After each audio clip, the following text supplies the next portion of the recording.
Textile industry की मांग को देखते हुए सरकार ने कपास पर 11% इंपोर्ट ड्यूटी को सितंबर तक के लिए हटा लिया है। इंपोर्ट ड्यूटी हटाने के इस आदेश को तुरंत प्रभाव से लागू किया गया है। अमेरिकी टैरिफ की मार को देखते हुए टेक्सटाइल इंडस्ट्री ने सरकार से कपास पर इंपोर्ट ड्यूटी हटाने की मांग की थी।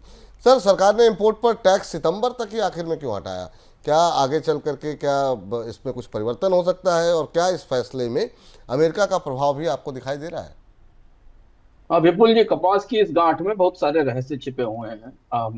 भारत और अमेरिका के बीच रिश्तों के भी, और भारत सरकार के लिए जोखिम के भी। इसे समझना जरूरी। फैसला देखने में ऐसा लगता है कि कुछ महीने के लिए ड्यूटी हटाई गई है।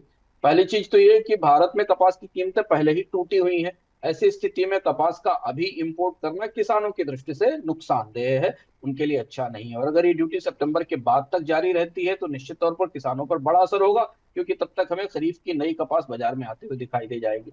इसके बाद भी भारत ने ऐसा इसलिए क्यों किया? क्योंकि माना जा रहा है कि सरकार अपनी तरफ से अमेरिका को थोड़ा लुभाने के लिए, समझाने के लिए कुछ कोशिश कर रही है, और उसने कपास के बाजार को उदार करने की तैयारी की है। और इसलिए ड्यूटी ट्रायल के तौर पर बढ़ा घट हटाई गई है, क्योंकि अगस्त सितंबर के महीनों में अगर अमेरिका की तरफ से कोई अच्छी प्रतिक्रिया आती है तो फिर इस पर विचार किया जाएगा। कपास ही क्यों? क्योंकि यूएस चाहता है कि उसे भारत का कॉटन मार्केट मिले और भारत में कपास का आयात शुरू हो सके, अमेरिका के कपास की। पिछले ट्रम्प के पिछले दौर में चीन और अमेरिका के जब रिश्ते खराब हुए थे तो कपास का निर्यात चीन को रुक गया था। नहीं तो चीन कॉटन का एक बड़ा इंपोर्टर था अमेरिकी कॉटन का, तो उसकी जगह ब्राजील की कॉटन चाइना जाने लगी है।